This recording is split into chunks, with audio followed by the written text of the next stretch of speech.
नमस्कार, म टेकनारायण भट्टराई। नेकपा एमाले पोलिट ब्युरो बैठकमा आज घनश्याम भुसाल र रघुजी पन्तले वाम एकता र चुनावी तालमेलमा जोड दिएर बोलेका थिए। त्यसको प्रतिवादमा उठेर बोले ओली पक्षका हार्डलाइनरहरू। यसबारे थप चर्चा केही बेरमा गरौँला। एमालेको पोलिट ब्युरो बैठक आज महत्त्वपूर्ण छ। एमाले पोलिट ब्युरो बैठककै क्रममा अध्यक्ष केपी शर्मा ओलीले स्थानीय चुनावलाई लिएर निर्वाचन आयोगमाथि पनि प्रश्न र आरोपहरू सोझ्याएका छन्।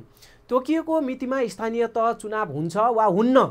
एमाले अध्यक्ष केपी शर्मा ओलीको शङ्का छ भित्रभित्रै चुनाव सार्ने कलात्मक षड्यन्त्र हुँदैछ। ओलीका अनुसार सत्ता गठबन्धनले चुनाव सार्ने प्रपञ्च गरिरहेको छ र निर्वाचन आयोग त्यसको मतियार बनिरहेको छ। उता ओलीको आरोपलाई खण्डन गर्दै प्रधानमन्त्री शेरबहादुर देउवाले कुनै पनि हालतमा चुनाव नसर्ने जवाफ दिएका छन्। आज देउवाले मोरङमा दिएको अभिव्यक्तिमा चुनावका प्रति दृढता सुनिन्थ्यो। एमाले अध्यक्ष ओलीले यो गठबन्धन सरकारलाई भर विश्वास गर्न नसकिने भन्दै यसपालिको चुनावमा मतपेटिका एमालेको आँखाबाट ओझेलमा पर्न नदिने बताएका छन्। मतपेटिका साटफेर गरेर चुनावमा धाँधली हुन सक्ने डर र शङ्का एमाले अध्यक्ष ओलीको देखिन्छ। अबको निर्वाचनमा भरतपुर र सिराहा काण्ड दोहोरिन सक्ने आशंका ओलीले व्यक्त गरेका छन्। भरतपुरमा मेयरको मतगणनाका क्रममा माओवादीका रेणु दाहाल र एमालेका देवी गेवालीको टक्करको प्रतिस्पर्धा थियो। माओवादी र काङ्ग्रेसको त्यहाँ तालमेल थियो। दुई दलको संयुक्त उम्मेदवारको रूपमा रेणु दाहाल भरतपुरको मेयर थिइन्। धाँधली गरेर मतपत्र च्यातेर प्रचण्ड पुत्री रेणु दाहाललाई जिताइएको बहुचर्चित काण्डलाई ओलीले आज इसारा गरेका हुन् र सिराहामा पनि संविधान सभाको दोस्रो निर्वाचनका क्रममा हार निश्चित भइसकेको अवस्थामा विवाद पैदा गरेर मतगणना लामो समयसम्म स्थगित गरेर धाँधली र सेटिङमा प्रचण्डलाई जिताइएको भन्ने प्रकरण पनि निकै चर्चामा थियो। ओलीले भरतपुर र सिराहा घटना दोहोरिन नदिन र त्यसका लागि अबका चुनावमा आफूहरूले आँखाबाट मतपेटिका ओझेलमा पर्न नदिने बताएका हुन्। ओलीको आरोप त केसम्म छ भने निर्वाचन आयोग समेत एमाले विरुद्ध अहिले लागिरहेको छ। काङ्ग्रेस र सत्ता गठबन्धनको इसारामा निर्वाचन आयोगले एमाले विरुद्धका काम गरिरहेको छ। छोटकरीमा पहिले आजको यो ओलीको अभिव्यक्ति सुनौँ। अझै पनि निर्वाचन नगराउने फरक धकेल्ने तर कलात्मक भनेको के भने षड्यन्त्रपूर्ण कला भनेको षड्यन्त्र भित्रभित्र त्यस ढङ्गले कलात्मक ढङ्गले निर्वाचन सार्ने प्रयास निर्वाचन आयोगबाट दल दलताको अठारौँ सार्वजनिक गरियो। यो पनि निर्वाचन आयोगले पनि गठबन्धनसँग सत्ता गठबन्धनसँग परामर्श भित्री गरेको देखिन्छ। त्यो दबाब त्यहाँ परेको देखिन्छ। त्यस घटनामा सभामुखलाई जिम्मा गर्न पनि दबाब परेको देखिन्छ र सभामुखले उत्साहपूर्वक ढङ्गले त्यस बेचितीलाई अगाडि बढाएको बेचिती सिर्जना गरेको देखिन्छ। नेकपा एमाले अध्यक्ष केपी शर्मा ओलीले मतगणना नसकिएसम्म मतपेटिकाबाट आँखा नहटाउन आफ्ना कार्यकर्ताहरूलाई आग्रह गरेका छन्। चुनाव आउन त अझै 2 महिना करिब समय छ, तर अहिलेदेखि नै मतपेटिकाको सुरक्षामा एमालेको चासो छ र उनले आफ्ना कार्यकर्ताहरूलाई यसबारेमा सचेत पनि गराएका छन्। विश्वास गर्नुस् भन्ने कुरै हुँदैन, अरूले विश्वास गर्नुपर्छ भन्लान्। विश्वासको यदि कुरा हुन्थ्यो भने त गोप्य मतदान नै किन चाहिन्थ्यो? ओलीको प्रश्न छ। वैशाख 30 गतेका लागि तोकिएको स्थानीय निर्वाचन पर धकेल्ने षड्यन्त्रमा गठबन्धन र निर्वाचन आयोग मिलेरै लागेको गम्भीर आरोप ओलीले लगाएका छन्। आयोगका 3 जना पदाधिकारी खाली गराएर त्यही बहानामा निर्वाचन रोक्ने षड्यन्त्रमा सत्ता गठबन्धन र निर्वाचन आयोगबीच साँठगाँठ चलेको ओलीको आरोप र दाबी छ। 3 जना आयुक्तहरूको नियुक्ति बदर गरिदियो अनि त्यसपछि बाँकी रहन्छन् 2 जना मात्रै। ती 2 जनाले निर्वाचन गराउन हम्मे पर्छ अनि त्यही बहानामा चुनाव सार्ने खेल चलिरहेको ओलीको दाबी छ। ओलीले कुन सूचना आधारमा यस्तो दाबी गरेका हुन् त्यो चाहिँ खुलेको छैन। तर नेपाली काङ्ग्रेसका सभापति समेत रहेका प्रधानमन्त्री शेरबहादुर देउवाले चुनाव सार्ने हल्ला नै आफैमा चुनाव विरोधी षड्यन्त्र भएको जवाफ फर्काएका छन्। आज मोरङमा बोल्दै देउवाले निर्वाचन सार्ने कुनै मनसाय आफूहरूको नरहेको प्रश्न पारेका छन्। निर्वाचन तोकिएकै समयमा हुन्छ देउवाको आजकै भनाइ छ। उनले चुनावबारे गरिएका अनावश्यक हल्ला र आशंका चुनाव हुने दिन बिहानैसम्म चल्ने भन्दै हल्लाका पछाडि नलाग्न र चुनावी तयारीमा जुट्न सत्ता साझेदार सत्ता गठबन्धनका सहयात्री नेता र आफ्नै पार्टी पङ्क्तिलाई पनि देउवाले आग्रह गरेका छन्। माओवादी केन्द्रका अध्यक्ष प्रचण्डले चुनाव सार्ने हल्ला व्यापक सुनेपछि आफूले बालुवाटारमा प्रधानमन्त्री शेरबहादुर देउवालाई यो हल्ला के हो भनेर सोधेको र त्यसको जवाफमा देउवाले यस्तो हल्ला त चुनावको दिनसम्मै चल्छ, हेर्दै जानु होला, तर चुनाव ढुक्क हुन्छ। तपाईहरू हामी सबै चुनावलाई सफल पार्नमा अघि बढ्नुपर्छ भन्ने प्रकारले देउवाले प्रचण्डलाई जवाफ दिएको भनेर पछिल्ला दिनमा प्रचण्डले यो कुरा बारम्बार उल्लेख गर्दै आएका छन् र प्रचण्डको पनि भनाइ छ कि चुनावमा गडबडी हुने छैन, तोकिएकै मितिमा चुनाव हुनेछ। दर्शकबिन, नेकपा एमाले पोलिट ब्युरो बैठकमा वाम एकता र चुनावी तालमेलको पक्ष र विपक्षमा चलेको घगडान मतमतान्तरको चर्चामा पनि हामी जाने नै छौँ। त्योभन्दा पहिले चुनाव हुने नहुने बारेका शङ्का उपर शीर्ष 3 नेताहरू देउवा, ओली र प्रचण्डको पछिल्ला तर्क वितर्कहरू सुनौँ। मुख्यतः अब आउँदै गरेको स्थानीय निर्वाचनमा चाहिँ ध्यान केन्द्रित गरेर नै हामी कार्यक्रम बनाएका छौँ र त्यही कार्यक्रमको व्याख्या विश्लेषण अहिले गरिएको छ।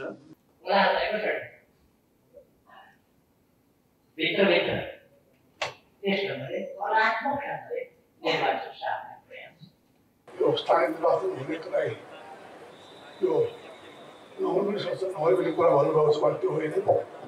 निर्वाचनका निगम निर्वाचन आयोगको सरकारले पुरा सहयोग गर्ने हुनाले त्यस कारणले निर्वाचन आयोगले कटिबद्ध निर्वाचन गराएर छोड्ने प्रतिबद्ध हुनुहुन्छ।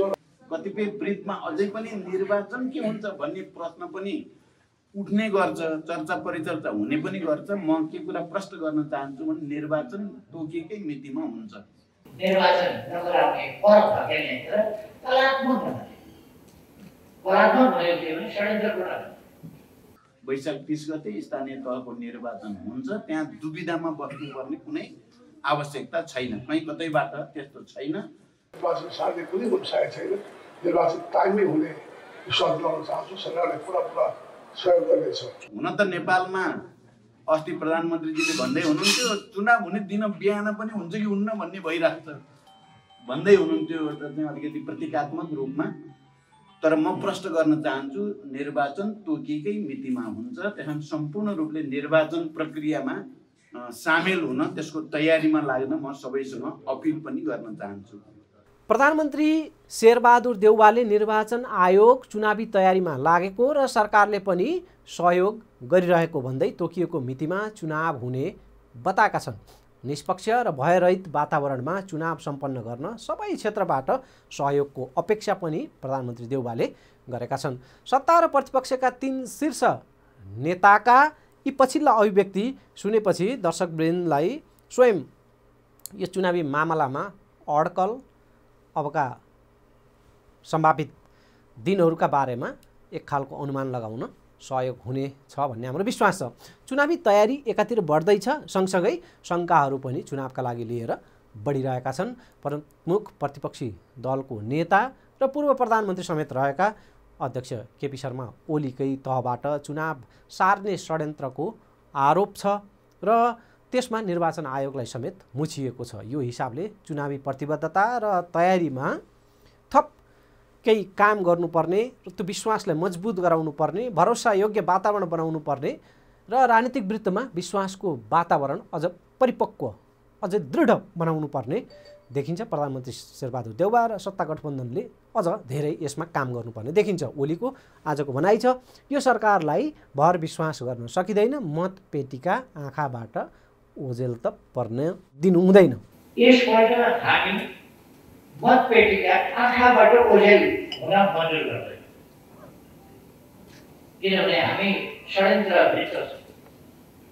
हाम्रो आँखा अगाडि मतपेटिका हुनुपर्दछ हाम्रो आँखा अगाडि मत हालिनु पर्दछ, हाम्रो आँखा अगाडि मत पेटिकाको सुरक्षा हुनुपर्दछ र मत पेटिका काउन्टिङ अन्त्य नभएसम्म हामी छँदैछौँ। विश्वास गर्नुहोस् न, कस्तो यस्तो भन्ने कुरा हुँदैन। विश्वास हुने भए यी सबै कुरा केही गर्नै पर्दैन। एमाले अध्यक्ष केपी शर्मा ओलीले मतपत्रको रङ फेर्ने पछिल्लो निर्वाचन आयोगको निर्णयमा पनि गम्भीर आपत्ति जनाउँदै आएका छन्। पछिल्ला दिनमा हरियो रङमा चुनाव चिन्हहरू मतपत्रमा अङ्कित गर्ने जुन नयाँ निर्णय आएको छ, त्यो निर्णयलाई ओलीले काङ्ग्रेसको चुनाव चिन्ह हरियो रुखसँग मिल्ने रङ त्यहाँ समावेश गर्न खोजिएको र यसमा नियतमै शङ्का रहेको भन्दै त्यो हरियो रङ मान्य नहुने बताएका छन्, किनकि त्यो रङ काङ्ग्रेससँग मिल्छ। यसअघि पनि ओलीले यसबारेमा कडा आपत्ति जनाएका थिए। निर्वाचन आयोगले मतपत्रका चिन्हहरूमा हरियो राख्ने भयो अरे, हरियो चिन्ह किन राख्ने? सत्ता गठबन्धनसँग भेट्न परामर्श गरेर हरियो निलो रङ राख्न पर्ने, रङ बदल्न पर्ने। अनि अहिलेसम्म रङको कारणले चुनाव चिन्ह चिनिएन भन्ने पनि गुनासो जनताबाट कहीँ आयो, कुनै मतदाताबाट कहीँ आयो। त्यस कारण रङ बदलेर हरियो रुख चाहिँ किन राख्नु पर्यो? चिन्हमा हरियो रुख चाहिँ किन राख्नु पर्यो? सबैतिर जनताले आँखा नदेख्ने, कमजोर आँखा हुनेले रुखै रुख देखोस् भनेर हरियो राख्ने हो कि किन हरियो राख्ने? यदि हो हरियो राख्ने निर्णय गरेको भने होइन भने त्यो सञ्चार माध्यमले आफ्नो त्रुटि सच्याउनुपर्छ। यदि निर्वाचन आयोगले नै त्यो गरेको हो भने निर्वाचन आयोगले त्यस्तो त्रुटि सच्याउनुपर्छ। हरियो सरियो हुँदैन। दर्शकवृन्द, स्थानीय तहका जनप्रतिनिधिहरूले अब उम्मेदवारी मनोनयन हुनु पहिले नै पदबाट पहिला राजीनामा दिनुपर्ने एक खालको नयाँ निर्वाचन आचार संहिता आएको छ र यसमा पनि नेकपा एमालेको तर्फबाट जबरजस्त विरोध छ। मतपत्रमा हरियो रङको कुरा अनि यो निर्वाचन अगाडि नै अहिलेका जनप्रतिनिधिहरूले राजीनामा दिनुपर्ने कुराहरू, यी सबै एमालेलाई प्रहार गर्ने तर्फ लक्षित रहेको बुझाइ छ नेकपा एमालेको। त्यसकारणले यी निर्वाचन आयोगका निर्णयहरूमा एमालेले विरोध जनाउँदै आएको छ। प्रतिनिधि सभा र प्रदेश सभाका लागि उम्मेदवारी दर्ता गर्दा मनोनयन दर्ता अघि नै राजीनामा दिनु नपर्ने प्रतिनिधिहरूले बहालवाला पदबाट, तर यही नियम चाहिँ स्थानीय तहमा मात्रै किन लागू हुँदैछ भन्ने एमाले अध्यक्ष ओलीको आज यस सन्दर्भमा प्रश्न छ, सुनौँ। माथि केन्द्रमा गठबन्धनको सरकार छँदैछ, प्रदेशहरूमा पनि गठबन्धनकै सरकार छँदैछ। त्यस कारण त्यहाँ राजीनामा गरिरहनु नपर्ने, सरकारी सुविधा उपयोग गर्न मिल्ने, गाडी प्रयोग गर्न मिल्ने, अरू प्रयोग गर्न मिल्ने, सुविधाहरू प्रयोग गर्न मिल्ने, तर स्थानीय निकायमा उहाँहरूको त्यस प्रकारको वर्चस्व छैन भन्ने उहाँहरूलाई लाग्यो। त्यसकारण यहाँ गठबन्धनको वर्चस्व नभएको हुनाले त्यो रिक्त गर्नुपर्छ र त्यो पद अनुसार नै जान दिनु हुँदैन। यसबाहेक अरू कुनै पनि यसमा स्थानीय तहको सरकारको कार्यकारिणीलाई रिक्त गर्नुपर्ने कुनै तात्विक अर्थ अथवा त्यसको आवश्यकता, त्यसको औचित्य कतैबाट पुष्टि नै हुन सक्छ। अब छोटो विश्राम लिगौँ। दर्शकवृन्द, हामी चुनाव केन्द्रित कार्यक्रम बनाइरहेका छौँ र चुनावका पछिल्ला अपडेटहरू प्रस्तुत गरिरहेका छौँ। निर्वाचन आयोगले दैनिक जसो चुनावी अपडेटहरू पत्रकार सम्मेलन मार्फत दिने गरेको छ, त्यसमा पनि हामी जाउँला। र यता नेकपा माओवादी केन्द्रका अध्यक्ष प्रचण्डले अबको चुनावमा पहिलो पार्टी हुने दाबी गरेका छन्। माओवादी केन्द्र पहिलो पार्टी हुन्छ अरे प्रचण्डको दाबी छ। यसअघिका चुनावमा पनि माओवादीलाई कसैले पत्याएका थिएनन्। धेरैले त 5-7-10 सिटमै माओवादी थन्किन्छ भनेर भनेका थिए, तर माओवादीले करिब प्रत्यक्षतर्फ त बहुमतमै ल्याएको पुरानो आफ्नो रेकर्ड पनि सुनाए र उनले भनेका छन् कि अरूले नपत्याए पनि जनताले पत्याएर हामीलाई भोट दिएका हुन् भन्दै प्रचण्डले देशको पहिलो पार्टी फेरि पनि माओवादी हुने आशा सुनाएका छन्। अबको 1 महिनामा अरू दलहरू माओवादीसँग चुनावी तालमेलका लागि आफै आउने पनि प्रचण्डको आशा र दाबी छ। देशमा महत्त्वपूर्ण मुद्दाहरू माओवादीकै कारणले स्थापित भएका र ती परिवर्तनका जे एजेन्डाहरू देशमा स्थापित भएका छन् ती एजेन्डाहरूलाई उल्ट्याउन केही प्रतिगामीहरूले खोजेको चेष्टा गरेको, तर माओवादीकै कारणले त्यो सम्भव नभएको भन्दै जनताले यो स्थितिको मूल्याङ्कन गर्ने, यसलाई हेरिरहेका नियालिरहेका कारणले पनि माओवादीप्रति जनताको भरोसा अहिले पछिल्ला समय झन्झन बढेको दाबी छ प्रचण्डको। अब हामी अहिले जो निर्वाचनमा जाँदैछौँ, अब 79मा देशभरिको सबै स्थिति हेर्दा हामी पहिलो पार्टी बन्ने सम्भावनातिर अगाडि बढिसक्यौँ। अबको चुनावमा हामी बैशाखी कसैको टेकेर होइन, हामी आफ्नै बलमा चुनाव लड्ने तयारी गर्दैछौँ र एकचोटि फेरि माओवादी आउनै पर्छ, हेर्नुपर्ने र दिनुपर्ने माओवादीलाई नै रहेछ भन्ने जनमत बन्दै गएको छ। हामी होइन, हेर्नु होला अब 1 महिनाभित्र अरू सबै पार्टीहरू माओवादीसँग तालमेल गर्न आउनुपर्छ, हामी जाने होइन।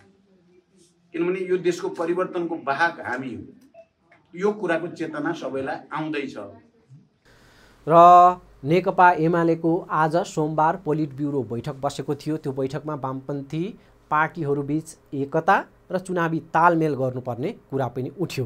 वाम एकता, कम्युनिस्ट पार्टीहरू बीचको एकता फेरि पनि एमाले बैठकमा एजेन्डा बन्न फेरि सुरु गरेको छ, किनकि चुनाव लक्षित यी खालका चेष्टाहरू हुन्। स्थायी कमिटी सदस्य घनश्याम भुसाल र रघुजी पन्तले वामपन्थी एकताको प्रस्ताव पार्टीको आजको पोलिट ब्युरो बैठकमा लगेका थिए। प्रचण्ड माधव नेतृत्वसहित अन्य वाम पार्टीहरूबीच सकेसम्म पार्टी एकता नभए चुनावी एकता भए पनि गर्नु उचित हुने उनीहरूको तर्क थियो। तर भुसाल र पन्तको सो प्रस्तावमा पोलिट ब्युरो सदस्य महेश बस्नेत लगायतले आपत्ति जनाउँदै यस्तो गर्नु उचित नहुने मत राखेका थिए। बरु ती पार्टीहरूका एमाले, माओवादी, नेकपा एस र माओवादीका नेता कार्यकर्ताहरूलाई चाहिँ आकर्षित गर्ने कार्यक्रम बनाऊँ, उनीहरू नेता कार्यकर्ताहरूलाई चाहिँ हामीले पार्टीमा समाहित गरौँ र पार्टीको एकताको ढाँचामा चाहिँ जाने स्थिति छैन। शीर्ष नेताहरूबीच एकता यसअगाडि नै असफल भएकोले त्यो ढाँचामा फेरि पनि लाग्नु उचित नहुने उनीहरूको विमत पक्षको तर्क थियो। बैठकभित्र चलेको वाम एकताको पक्ष र विपक्षको बहसले चुनाव नजिकिँदै जाँदा परिस्थितिमा राजनीतिक समीकरणमा बदलाव आउन सक्ने अनुमान पनि गरिएको छ। बैठकपछि एमाले पार्टी सचिव पृथ्वी सुब्बा गुरुङले दिएको यो प्रतिक्रिया सुनौँ।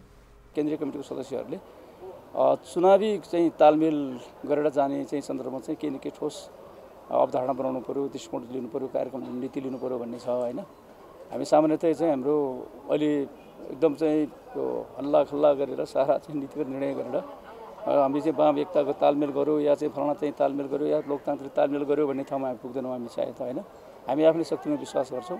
पहिलो कुरा आफ्नै शक्तिमा विश्वास गरेर नेकपा एमालेलाई सबै स्थानीय तहमा एकल बहुमत सहितको सरकार निर्माण गर्ने कुरामा चाहिँ लाग्छौँ हामी। तर यसको बावजुद पनि स्थानीय लेभलमा जहाँ जहाँ सम्भव छ सबै सम्भव भएको शक्तिहरूसँग हाम्रो तालमेल हुन सक्छ।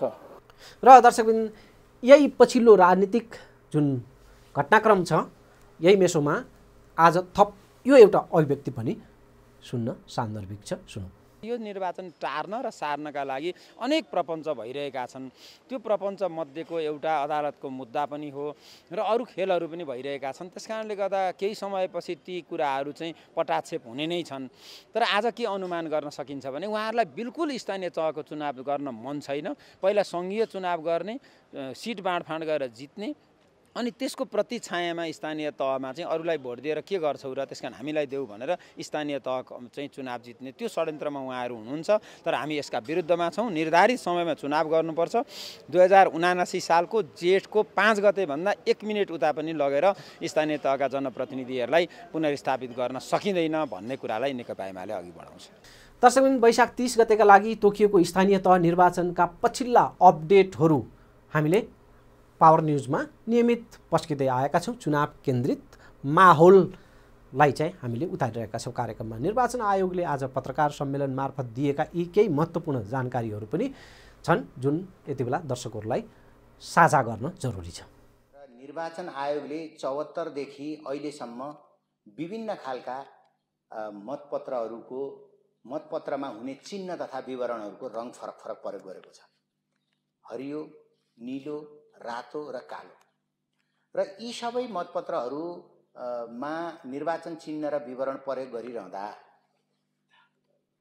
निर्वाचन समीक्षामा विभिन्न सरकारवालाहरूबाट पछिल्लो स्थानीय तहको निर्वाचनमा नीलो सेतो मतपत्रमा नीलो निर्वाचन चिन्ह र विवरण हुँदा र नीलो नै स्वस्तिक छाप हुँदाखेरि गणनामा अस्पष्टता भयो र मतदाताले पनि आफूले गरेको मत सङ्केत स्पष्ट रूपमा मैले जहाँ मत सङ्केत गर्न चाहेको त्यहाँ पर्यो कि परेन भन्ने कुरा पनि अस्पष्ट भयो भन्ने एक खालको फिडब्याक। त्यसपछि त्यसैका आधारमा विभिन्न प्राविधिकहरूको समिति गठन गरेर प्राविधिकहरूबाट प्राप्त प्राविधिक सुझाव समेतका आधारमा यिनै विषयहरूलाई सम्बोधन गर्न आयोगले सेतो कागजमा हरियो रङको निर्वाचन चिन्ह र विवरणहरू छाप्ने र नीलो मसीको स्वस्ति छाप लगाउने। त्यसो गर्दाखेरि कन्ट्रास्ट, कलर कन्ट्रास्ट भएर स्पष्ट रूपमा गणना गर्न सजिलो होस्, गणना मैत्री र मतदाता मैत्री होस् भन्ने उद्देश्यले यो चाहिँ कायम गरेको एउटा विषय। जो हाल पदाधिकार हुनुहुन्छ, हाल बहालमा हुनुहुन्छ, उहाँहरू र बहाल नरहेको व्यक्तिले निर्वाचनमा प्रतिस्पर्धा गरिरहँदा बहाल रहेको पदाधिकारीले राज्यको स्रोत साधनलाई उपयोग गर्ने सक्ने सम्भावना रह्यो। त्यसो भए हुनाले त्यहाँ फेयर कम्पिटिसन नहुन सक्छ। त्यो फेयर कम्पिटिसन नहुने चाहिँ स्थिति देखेर आयोगले राजीनामा दिनुपर्छ भन्ने आचार संहितामा प्रावधान राखेको र रिक्त रहने व्यवस्था पनि रिक्त पनि रहँदैन, किनभने स्थानीय सरकार सञ्चालन ऐनमा कार्यवाहकको व्यवस्था गरेको छ। अध्यक्ष अनुपस्थित रहेको अवस्थामा उपाध्यक्ष पनि अनुपस्थित रहेको अवस्थामा कुनै एक सदस्यलाई कार्यवाहक दिनुपर्ने गरी कानुनी व्यवस्था छ। त्यसो भएको हुनाले सम्पूर्ण पालिका नै रिक्त हुन्छ र काममा बाधा पर्छ भन्ने आयोगले परिकल्पना गरेको छैन। र त्यहाँ एउटा स्थायी संयन्त्र पनि छ, कर्मचारी संयन्त्र। एउटा कुनै पदाधिकारीले लिडरसिप लिनुहुन्छ र त्यो स्थायी कर्मचारी संयन्त्रबाट काम हुन्छ। सर्वसाधारणको सेवा प्रवाह प्रभावित हुँदैन। र अन्त्यमा प्रमुख सत्ताधारी दल नेपाली काङ्ग्रेसको भातृ सङ्गठन नेपाल विद्यार्थी सङ्घले विधानको पूर्ण कार्यान्वयन गर्नुपर्ने लगायतका आफ्ना मागहरू राख्दै पार्टी नेतृत्वलाई नै, पार्टी कार्यालयलाई नै निशाना बनाइरहेको छ। आज पार्टी कार्यालय सानेपामा ज्ञापन पत्र बुझाइएको थियो। काङ्ग्रेस जस्तो ऐतिहासिक लोकतान्त्रिक पार्टीभित्र सिन्डिकेट लगाएर त्यहाँ नेता कार्यकर्ताहरूलाई पाखा लगाउने, आफ्नोलाई काखी च्याप्ने प्रकारको जुन पद्धति छ पार्टीमा, त्यो चाहिँ न्यायको सिद्धान्त विपरीत हुने उनीहरूको जिकिर छ। पार्टी कार्यालयमा नाराबाजी र प्रदर्शनहरू भएको छ दृश्यहरू।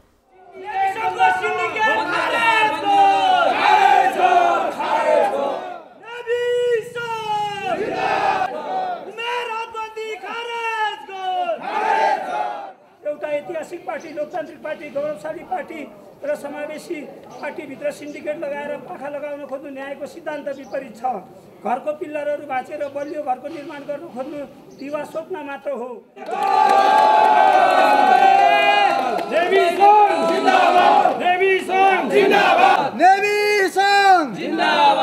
र पछिल्ला समसामयिक राजनीतिक घटनाक्रम विकासक्रमलाई हामीले कार्यक्रमको विषयवस्तु बनाउँदै आएका छौँ। कार्यक्रमको निर्धारित समय सकिएको छ। बिदा हुन्छु। नमस्कार।